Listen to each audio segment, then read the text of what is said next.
What's up, everybody? Thank you for watching, subscribing, liking, commenting, sharing, doing all the YouTube things that make YouTube such a spectacular place. Moa here, and we are back with a brand new standard deck that I think you guys are gonna like.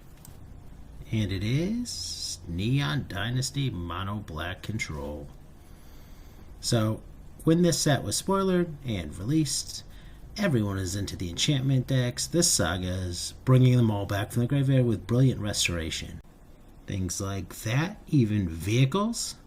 But not me. My mind went immediately to the mono black cards, which I love to play mono black basically in every single format, see if it's good. So the two cards that immediately stood out to me were, of course, Invoke Despair and Soul Transfer. So let's start here with Soul Transfer, because Soul Transfer is the more difficult build around, in my opinion.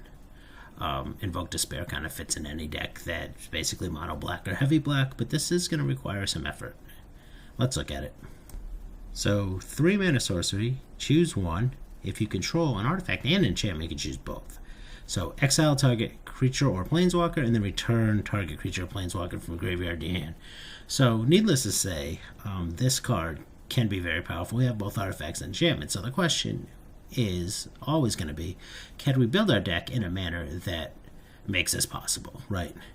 So the Soul Transfer, which is, I mean, fine on its own, I guess. It's like kind of same as Bloodchief's Thirst, right? Because Bloodchief's Thirst, you're going to pay 1 a lot, but you're going to pay 4 some amount, so maybe 3 is like, it's pretty close.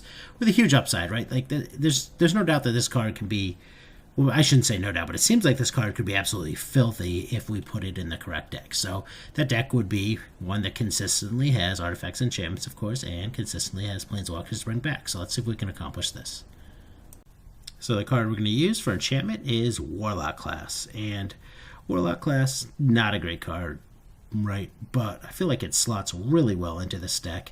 If you play it on turn 1, you activate it on turn 2 a lot of the time, and you get a good card, and you set up your turn 3 play, smooth out your draws, and that's a pretty good floor for a card. But then when you factor in that it'll put a planeswalk in the graveyard to soul transfer back later sometimes, chips in with a lot of late game damage, it's actually, I found it to be a great overperformer. Now, the question would be, could something be better in this slot? Like, if you just had more planeswalkers, right, you probably would have, like, killed them anyway if you had an extra Sorin or whatever, or Lolth.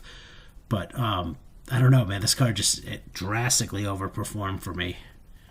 But, which I was surprised to see, honestly. I was honestly surprised to see I would play it with my opponents at, like, there's one game where I played it with my opponents at 30. I don't know if it made it on this video, but it just chipped and chipped and chipped away points here and there because I kept killing their creatures. And next thing you know, they're at like 14. And then you pay 7 mana, you use the last ability. I've had multiple games, some of which I'm sure will end up on this video, where I paid 7 mana to activate the Warlock class ability, and then played Invoke Despair the next turn and killed them with it. That plus the chip damage from Warlock class, where it just dings them point after point after point. So that was surprising to me. How well this card did was just great. The other enchantment we're going to use is, of course, Meathook Massacre. Nothing to say about this card. Everyone knows it. It's probably the best card for the deck, or one of them. So run 4 copies of each. That's where we're going to start. Also, I should say that we're going to start with 4 copies of Soul Transfer, 4 copies of Invoke Despair, 4 copies of our 2 enchantments. You always want to start there, and then we can dial it back if we feel like we're drawing too many enchantments or if they're not good. But like I said, Warlock class surprisingly good. Meathook Massacre you always want to play for, so I think that's a reasonable place to start. Now let's talk about the artifacts that we're going to use. And that brings us to our next new Neon Dynasty card, Reckoner Bankbuster. It's not exactly Maze Mind Tome, but it does kind of present, instead of a way to survive, where you draw the last card and you gain life, it allows us to make attackers and suit it up. This didn't come up very much. It's honestly just used as the main Maze Mind Tome slot to draw a few extra cards. So this deck surprisingly draws quite a few extra cards throughout the course of a game. And card I love is Pointed Discussion, that I play in a lot of my mono black decks, but I felt like it just wasn't necessary in this deck, although it does make artifacts too, which is convenient. But yeah, so we're going to go with 3 of these Reckoner Bankbusters, which were, I mean, they're pretty good. allow you to just, any turn we have 2 extra mana, just cash it in for a card, and that came up quite a bit, surprisingly.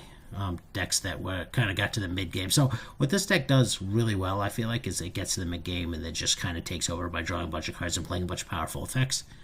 So when you're up against, say, black-white tokens or whatever, which we'll see in this deck, or in this video, we'll see that matchup. When you're up against a deck like that, like, you just take over the mid game, and they have nothing that can compete with that. So yeah, Bankbuster. I don't know. We'll start with 3. Seems reasonable. We'll see if we go up or down from there. And the last card I'm going to talk about is the Celestis. It's good. You need, I think, a 3-mana rock in this deck. I messed around with Replicating Ring, which I think is fine also, but you don't really need the Explosion of Mana, hardly ever. So Celestis is filtering and life gain is definitely going to, I think, be better in this deck. Though, you know, if you don't want to spend the rare cards and you have some of the Replicating Ring, use that instead, I guess. But this is fine. I mean, this card is good. Ramps you to 5. Although we don't have a ton of Lults and stuff to play, but it does ramp to your Lults, does ramp to your Blood in the Snows, does ramp to your Professor Onyx and all that. So, yeah, good card. Good solid card, and of course it allows you to filter away the extra copies you draw and gain life in the process. So, again, I don't have to explain why this card is good in control decks. It's been showing up since basically this set came out. But, alright, so that is the end of the artifacts and enchantments that we want to play to support our Soul Transfer. Now let's talk about the other great, brand new, super awesome card for this deck, Invoke Despair. 5 mana, 4 of which is black, so again, it's basically just made for mono black. All the invokes are made for only their colors. Hard to splash. So, 5 mana, you target your opponent, and then they have to sacrifice a creature, an enchantment, and a planeswalker. For each one they don't, you draw a card and they lose 2 life. So, needless to say, this is huge.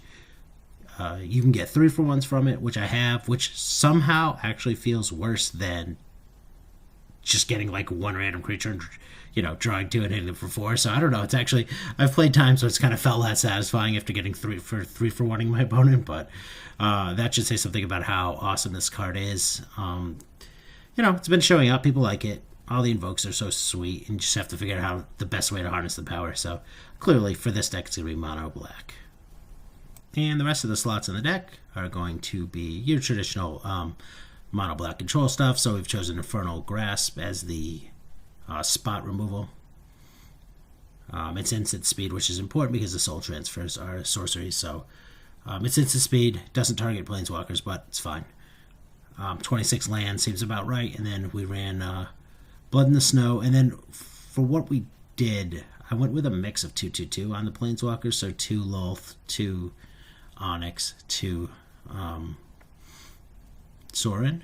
But Lulth is the best, and maybe it should be the most. But for now, I wanted to start here and just divide them up so that we constantly had multiple planeswalkers to play and get back. So again, we could change that later if we find out that the distribution doesn't seem to be right. So, alright, this is the deck, and let's get at it. Let's see you for the games.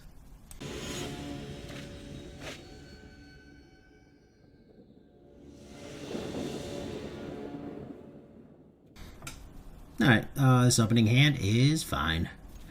What you will notice with this deck, as opposed to some of the other mono black control decks, is that you just don't have that like flood of tons of removal, so that if we're up against an aggressive deck, it could be kind of awkward. So Bankbuster on 2 instead of activating Warlock Class. I think it's fine. Yeah, awkward, nothing to turn 3. Up against black-red. Tokens. Or not tokens, but like blood tokens maybe, or... Okay. Sacrifice.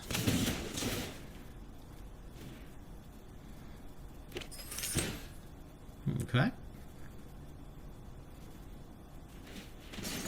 So what I would expect out of this matchup would be... So let's see if I go Sorin here.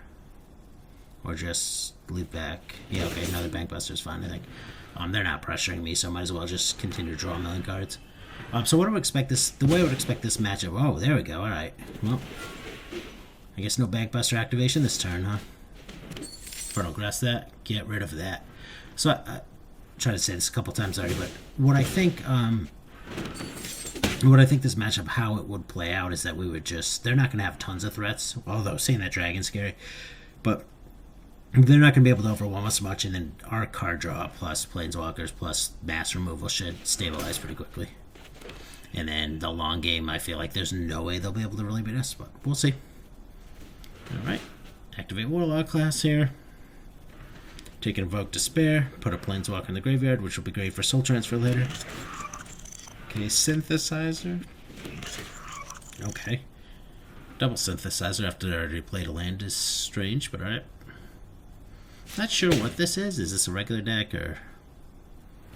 I've seen some black-white, or excuse me, black-red sacrifice artifact stuff, but they usually have only Cult Anvils and not these Fell Stingers. So, we'll see. Alright, so just all the options right here. They don't have Planeswalker enchantment, so I think the best thing to do is... yeah, you can see me going back and forth here. The best thing to do is not play Invoke Despair right now, so... I know a land to play, so that draw worked out well. And then Sorin, make a Vampire. Okay, opponent on 5 mana, 6 mana with the token. Oh, 7, excuse me, 7. Alright, let's see. What you got? Alright, so double attack me. Double attack me. Double attack Sorin. Alright, maybe we're just gonna trade with Fellstinger, of course. Go blank. Alright, so that's annoying. Yeah, I guess I discard my interaction with the graveyard cards. And keep these Invoke Despairs to refill. Bit of a bummer, because we're about to kill a guy. Let's get a Planeswalker back, but that's not happening now. Alright, let's draw from Sword. Alright, it's fine. We can easily take 3. And just straight into Onyx. And draw from that. Alright. So now this is the spot I was talking about, where we just have a million powerful cards in hand and in play. Alright, I mean, Tibalt, again, Tibalt's not going to do anything. Okay, so I used plus the ability. Well, I guess Tibalt only targets artifacts and creatures, right? So they can't remove our Planeswalkers, so I guess plus is the only reasonable thing for them to do here. I just got my Warlock class. Alright, gonna play that. Alright, so we are in the driver's seat here. And assuming they have nothing crazy to surprise us, this should be a pretty easy victory for us to finish. Just taking up all my Planeswalkers here. Beautiful. Nail the land like a professional. With Sorin, I'm going to have to play Invoke Despair. Oh, well, I can use Soul Transfer too. But yeah, Invoke Despair is great.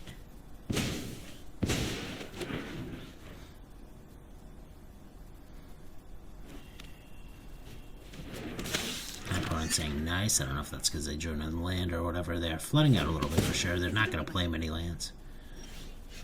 Yeah, and see, they just have to like 1-for-1 with their Bloodchief Thursnar guy, but that's fine. There's a lot more where that came from. So let's see what we do here. Okay, just Soul Transfer, get it back, and then play it again. Yeah, Soul Transfer, kill your guy, get Onyx back, play it again. Blood Tithe Harvester's abilities of sorcery, so they can't do it. Oh, okay, well, they do have Deadly Dispute, but they can't respond to it with that. Alright. Let's make a Vampire at this point. Sure, why not? Let's have creature removal in my hand, right? 4 cards. I've had them for the whole game. Our deck is punishes people with a lot of spot removal because we just don't have anything for them to kill. Our bank busters never really become creatures, so. Alright. Sack of Blood. Okay, the Blood Fountain's not gonna. Alright. Sorin, make a Vampire, sure. Or, okay, just draw. Invoke Despair lines up pretty well with their Sorin, make a Vampire, needless to say. Yeah, and I just straight up attacked them at this point. It didn't matter. Because I'm just going to kill their... this is going to kill their Sorin. Why even attack Sorin with it? Alright. This is fun times. Okay, 3 lands on Onyx, that's fine. Probably don't need a second Field of Ruin because I haven't played any non-basics. Yeah, the Warlock class, land, Invoke Despair, killing their Planeswalker, plus hit them for 4. Although we're gonna have to discard after this.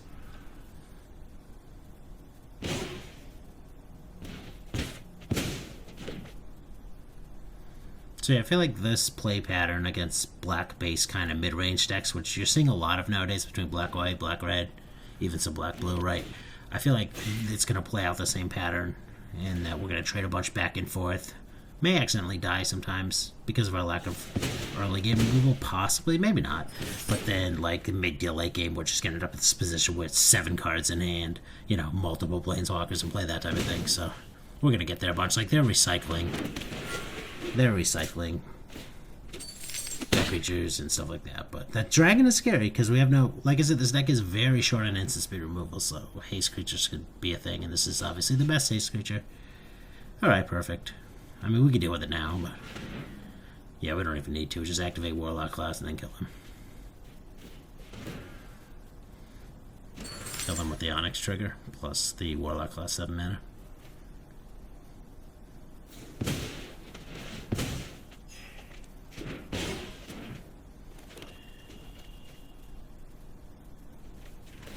Alright. Man, yeah, I mean, pretty easy. Did almost die to that dragon out of the blue, kind of, but for the most part, it's pretty straightforward. Alright, on to the next one.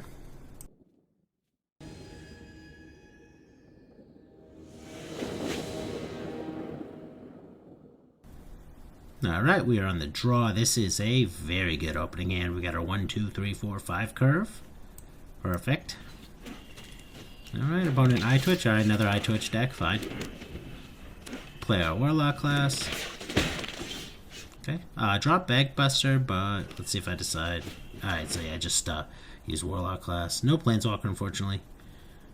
Meathook Massacre might be good, because I have already 2 1 toughness creatures in play, but alright, decide to take Soul Transfer. I think either is fine. It's not like you're going to die to these 1 toughness creatures. Not really like it. Alright. There's Celestis helping us out. Now we can play Invoke Despair. Well, we do need draw land. Our opponent didn't play anything, so draw a card with Celestis, get rid of our other Celestis, which is the most common play. Alright, so let's see. You could play a bunch of things here. I'm probably going to lean towards Sorin. Yeah, I think I like Sorin because we have the Soul Transfer to get it back if they have to use resources to get rid of it. So let's see. Am I going make a vampire or +1? Let's see. Okay, we make a vampire. Man, that animation is still awesome. I love that animation. Never get old. Alright, Scorport Merchant, sack their treasure, sure. Hunt for specimens. Okay, it's just maybe one of those decks just to play a bunch of annoying little creatures and learn cards. But again, we're doing much, much more powerful stuff than they can do, even if their top end is going to be like Mascot Exhibition or whatever. Alright, attack. I'm going to block. I don't know what's going on here. Sack my... No, even sacking the... Yeah, that was weird. Even sacking the Shambling Glass wouldn't do anything. Right. So, I think smartly make another vampire to kill Sorin because they can just exile Sorin, and we want to get it back later, so makes sense. I'm going to get in there. Again, their creature's not very threatening, so... Alright, block. Wow, sexy. The super smart play. Treasure. And there it is, a Mascot Exhibition, which we knew was coming. God, people still playing these decks, huh? Feels like not fun. I wonder if they have another color they haven't drawn yet. Probably not, because they didn't get... Okay, yeah, they didn't get the card that allows them to look for land, so it must just be mono black also. Alright, opponent just continuing to build out an army of not very threatening creatures. Alright, kill their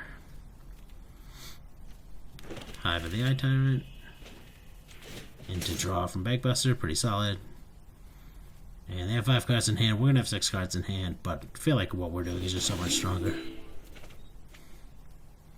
Also, was at this point right now, playing this game, that I realized I didn't use my cool snow lands, so let's switch that art in after this game. Alright, Warlock class.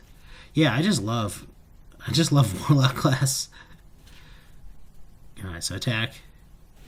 I was shocked how often I leveled up Warlock class to 3 and it had to do a lot of work. It just seems insane, so alright. To get that annihilation card, alright. Got him down to 13. Okay. Filter away this land. Perfect. Alright, see what they got. If they play Mascot Exhibition, we don't have massive lands, so let's see. I say they attack with everything, and alright, Blood on Snow. Killing our vampire team. There's our Blood in the Snow. Good.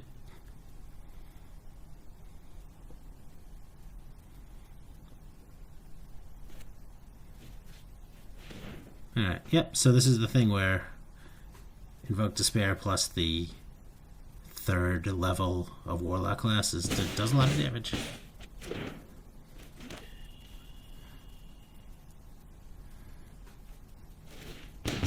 Yeah, down to 4, so they're dead next turn. Even if they play out Mascot Exhibition, which they probably will do.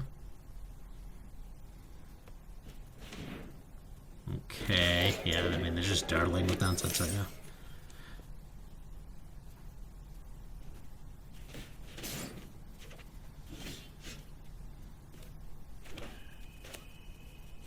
Yep, man, there we go. Easy money. Alright. Let's find a different matchup. Oh, but first, yeah. Get rid of these horrible looking regular basic snow lands and let's get the ones we paid actual gems for. Or was it gold? I can't remember. Yeah, there we go. Okay. Now we're doing it right.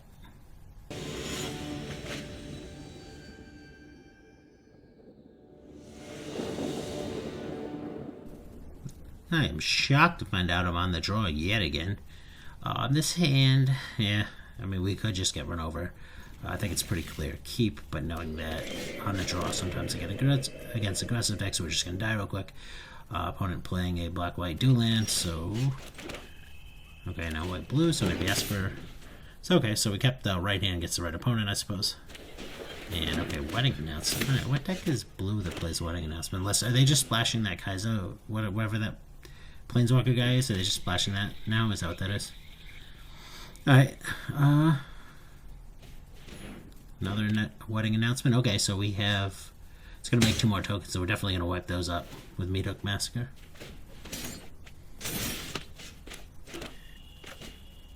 Alright, so no joy for you.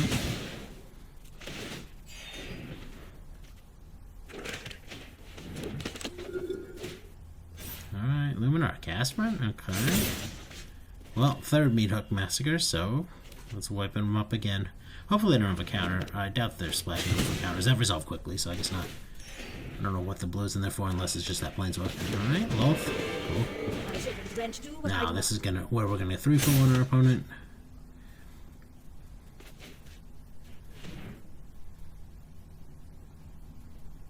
Yeah, I mean this is where Invoke Despair is excellent. No card draw for us, but in exchange for loyalty. Wiped up a lot of their nonsense. Okay, let's see what else they have. They're down to 3 cards in. Another Wolf. Okay. That's fine. We have another Invoke Despair.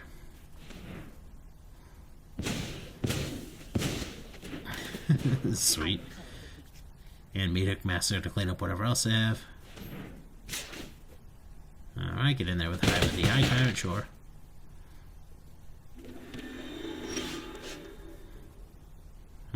Okay. Let's see what we do here. 3rd Meathook Massacre, right? And now, obviously, Infernal Grasp up for the Hive if they activate it, but they don't. They have a Sorin. Okay. Kind of a Myria, so I guess they're running in too many runes. This is what we're resorting to. Alright, we'll play our own Sorin, make a token. And that's it.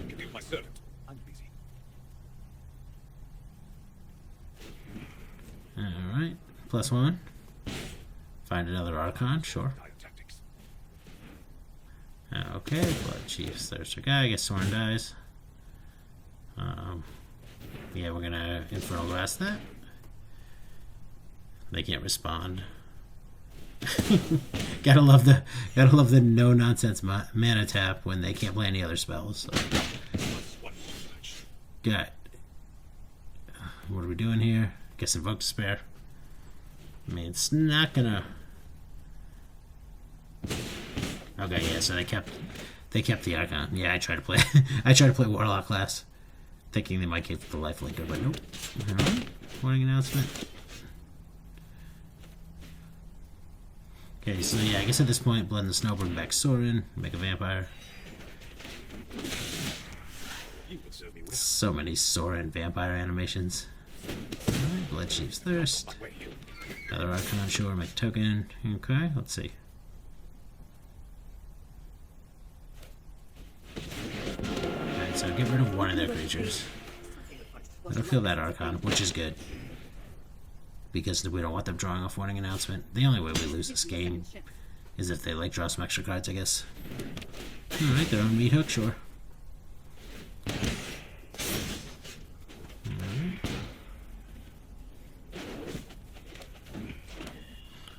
So clearing those 2 lands and Celestis off the top of our deck is actually pretty good, despite the fact we kind of missed on Onyx's ability.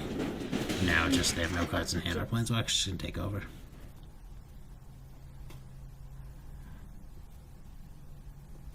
Yeah, should be an easy win from here on out. Okay, yeah, opponent just packs it in. Alright.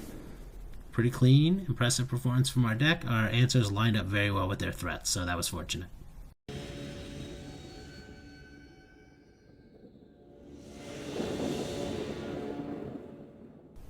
Alright, the game is broken, and we are somehow on the play. That's not supposed to happen, but this hand a little awkward, right? Nothing to do till turn 3. But, again, on the play mitigates that, and it's apparently another black deck. Awesome. Another black deck. What is that? Alright, though it does seem to be a good match for us. Okay, so Celestis into Warlock class. That's the thing about Soul Transfers. This deck has very little early spot removal, so a lot of times you use the first one with no way to get back anything. Okay. Get in there with this thing. Second artifact. Got it. Alright. I guess we just play along. Make some tokens, and if they kill it, we can bring it back with Soul Transfer, assuming they have a creature to exile. Let's see what they got. Just all the mono black matchups and red black, whatever. Black white. Alright, so can sacrifice, let's see. Okay, attack, sacrifice their thing, no. Alright, so I mean clearly they have something, but whatever.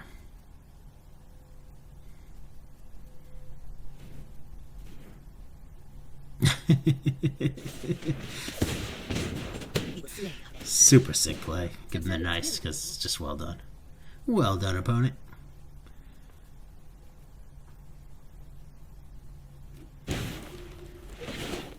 Alright. I got Deepest Awakening untapped, so what they got? Okay. So Vampire's going on, alright. I have to read this one. This is the one that gives +1 counters when opponent was damaged, but they didn't damage us, so they just traded with our creatures. Alright. What are we doing?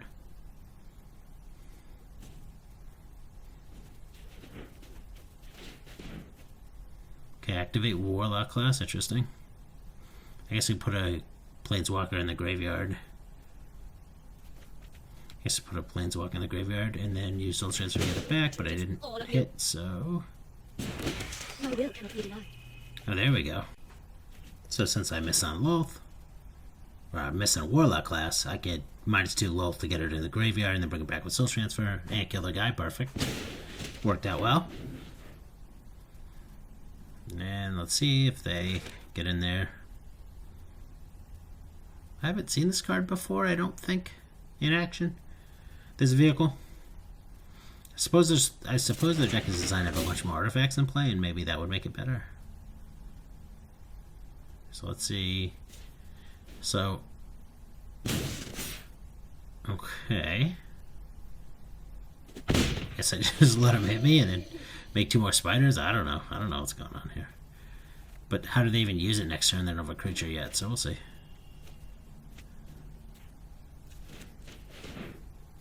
Alright. Play low, make 2 more spiders, keep up Infernal Grasp. I will show you what happens when the spiders squash back. Oh, okay. Straight up attack. Alright. I guess with the Infernal Grasp up, it doesn't matter. I'm not going to try to quadruple block anyway. Let's see what they do. Yeah, this card does not seem good. Maybe if they have more like blood tokens and stuff, it makes it a lot better. Clearly that's the case, but I don't know if. Oh, this could be great. This could be great. It could double block and then kill their land. Could they just sacrifice their land? Let's see if they sacrifice. So if they sacrifice a Hive of the Eye Tyrant, okay, then obviously I just killed. Alright, perfect. Yeah, I don't understand this card my opponent is playing. Alright. Pack it in. There you go. Okay. That was interesting. Alright, so overall day 1, not sure how much we actually learned. I mean, I'm happy with the results. We won every game we played, but we did just run across black-based mid-range decks, which apparently is a pretty good matchup for us. I don't know. Like that Esper tokens deck, our stuff lined up really, really well. So it's hard for me to say that like that's a great matchup or whatever, because we just happen to have all the right cards. Like is that the game we drew all 4 Meat Hook Massacres, or at least 3, right? And then the Invoke Despairs were great to get 3 for 1s. So get rid of a token, get rid of a Planeswalker, get rid of their, their wedding announcement. So, yeah, I mean, it went well. I'm going to try to make a deck against where I find some creature decks and just see how that matchup goes and stuff like that. So, yeah, we just didn't see much variety in our opponent's deck today. But, I don't know. Encouraging start. And let me know. Leave comments. Let me know what you think. If you like the deck, want to see more of it. And thank you for watching. I will see you next time. All right, bye.